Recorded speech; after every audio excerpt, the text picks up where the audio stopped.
My boyfriend called me too ordinary in front of everyone and left me, so I exposed him. First I took his hope, then my revenge. But no one could have predicted it would turn out this way. My phone wouldn't stop ringing.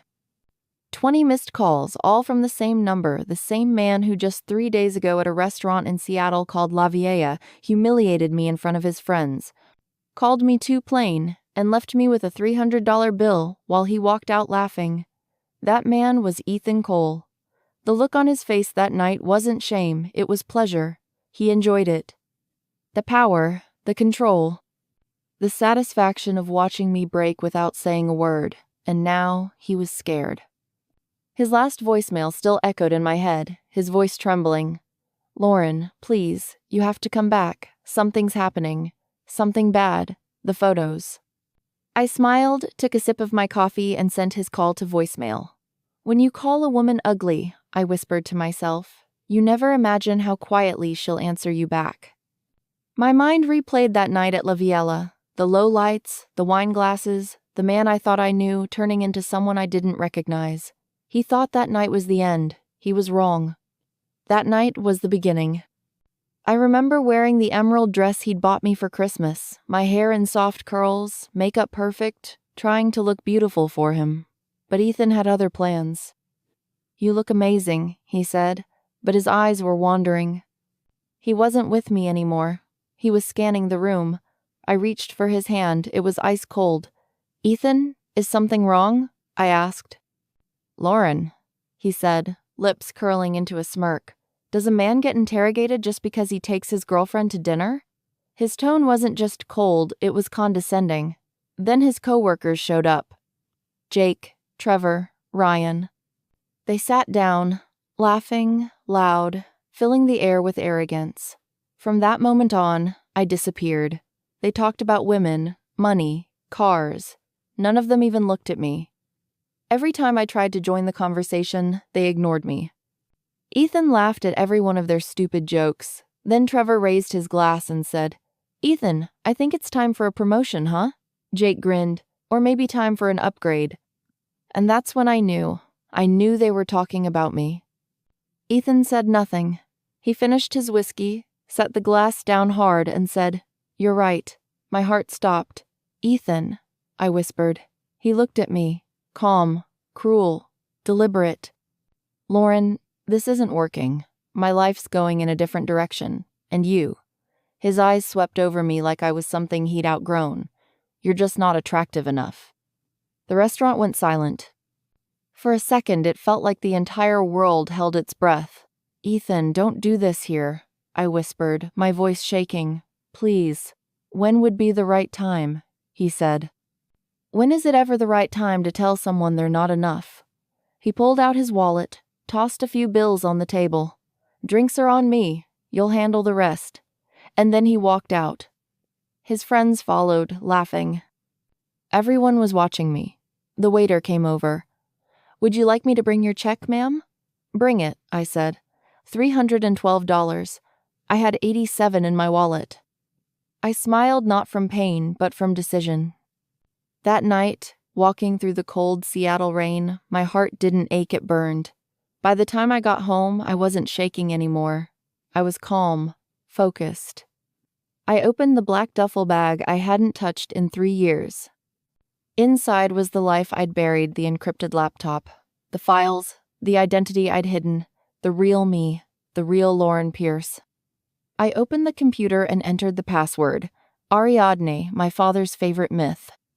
The screen lit up with the emblem of Blackwood Industries. I wasn't just a nurse. I was the heir to one of the largest tech corporations in the country, 30% ownership.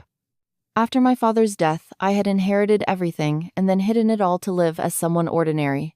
But that anonymity was about to become my most powerful weapon.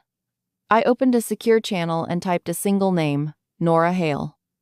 My father's former security director, ex-CIA. 15 minutes later, she replied. "At your service. Target? Ethan Cole, Coleman Dynamics. Friends, Jake Harris, Trevor Blake, Ryan Miller. Deep search. Finances. Personal life. Secrets."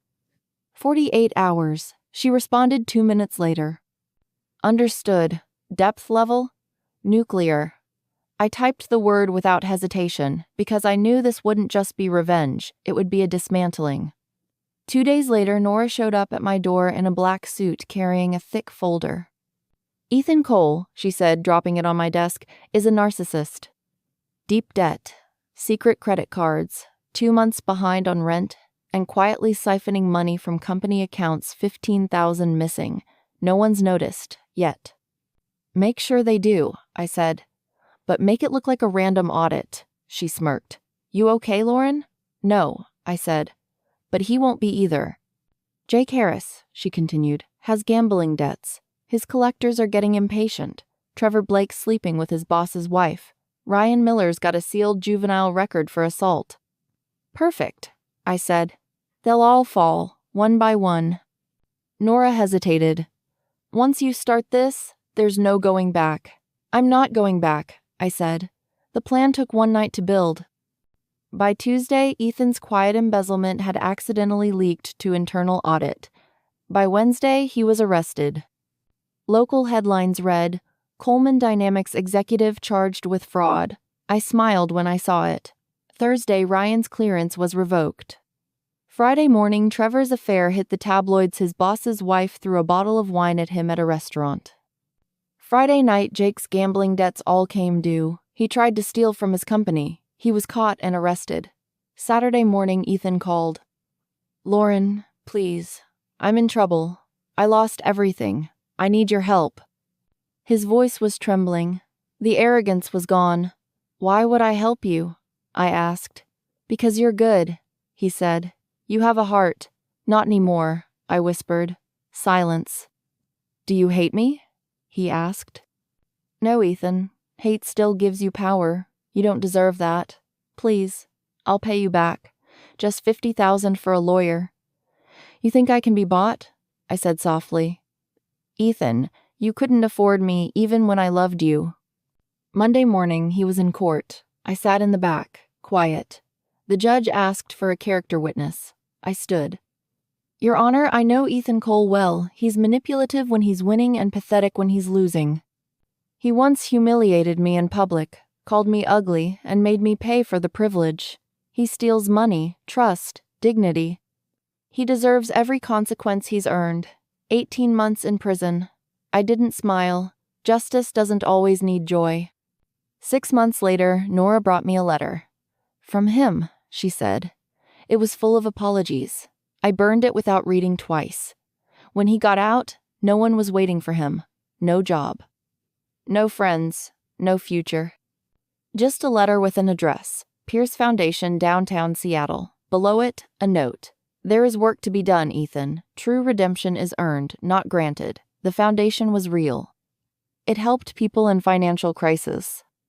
Its anonymous founder? Me. He showed up, nervous, clutching the letter. Mr. Cole, the receptionist said kindly. Someone's waiting for you. He stepped into the conference room. I sat behind the glass wall in a black suit, hair tied tight, eyes steady. You, he stammered. Me, I said calmly. Welcome, Ethan. Today is the first day of your new life.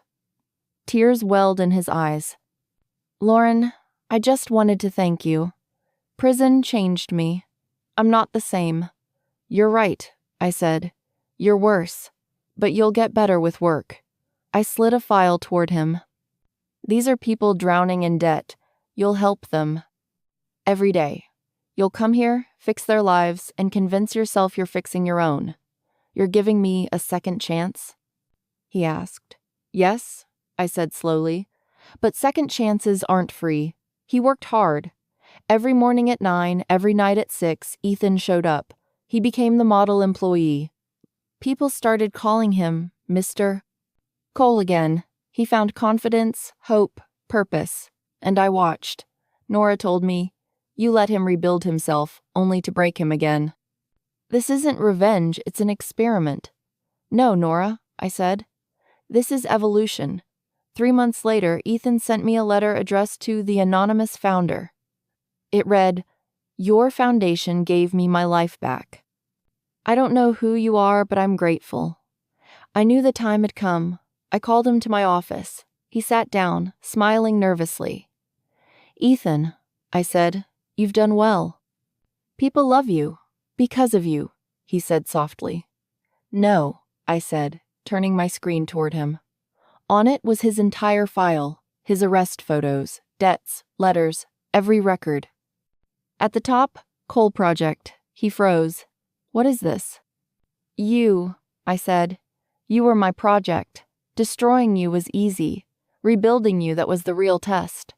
"Lauren," he whispered, "did you plan this for years?" "Since the night you humiliated me at La Viella," I said. "You didn't ruin me that night, Ethan. You built me." "I'm sorry," he said, eyes wet. "I've changed." "Regret doesn't erase consequences," I said, "but I'll give you a choice." I placed 2 folders on the table. Right 1, new identity, clean slate, new city. Left 1, everything about your past ready to send to every outlet in the country. Choose. His hand shook. "Why are you doing this?" "Because choice is the illusion of freedom. You didn't give me one that night. Now I'm giving you yours." He stared at the folders. Finally, he took the one on the right. "I just want peace." "Then go," I said. He stood. "Lauren, will you ever forgive me?" I smiled faintly. "Forgiveness is forgetting." "And I forget nothing." He left. 5 minutes later, Nora entered. "Phase 2?" she asked. "Launch it," I said. That evening, every major financial outlet published the same headline. Disgraced executive Ethan Cole hired by billionaire Lauren Pierce. His phone wouldn't stop ringing. Interviews, offers. Public fascination. I watched him from my office window. "You picked your new life, Ethan," I whispered. "But it's still my world." 3 weeks later, during a live broadcast, as he spoke about second chances, the screen flickered. Then the video changed. That night at La Viella. His voice echoing across the world. "You're not attractive enough." Silence, then chaos. Headlines exploded. The real Ethan Cole. His career shattered again, this time beyond repair. Cameras caught him stumbling out of the studio, face pale, eyes hollow. My phone buzzed. A message from Nora. Broadcast complete. Signal untraceable. I typed back, "Clean it." That night I sat on the rooftop of the tallest building in Seattle, the city lights glittering beneath me. I raised my glass. "It's done," I whispered. Nora beside me asked, "Is it really over?" "No," I said. "Revenge never ends. It just echoes." I closed my eyes and saw Ethan's face, his laughter, his fall. I felt nothing. No anger, no guilt, no satisfaction, only silence. And that silence was my justice. The next morning in the boardroom of Blackwood Industries, I announced a new initiative. "We're calling it the Phoenix Project," I said. On the screen behind me, a bird rose from flames. "Rebirth from destruction." But that bird wasn't just a symbol for the company, it was me. Ethan Cole's name was never spoken again. The media moved on, the world forgot, but I didn't. He became a ghost, erased from the records, while I became a name carved into history. Lauren Pierce, feared for my power, respected for my mind, admired for my silence. That night, I looked in the mirror. The woman staring back wasn't the one who'd cried in a restaurant. She was the one her reflection feared. "No one," I whispered, "will ever call me ugly again, because beauty fades, but power lasts forever."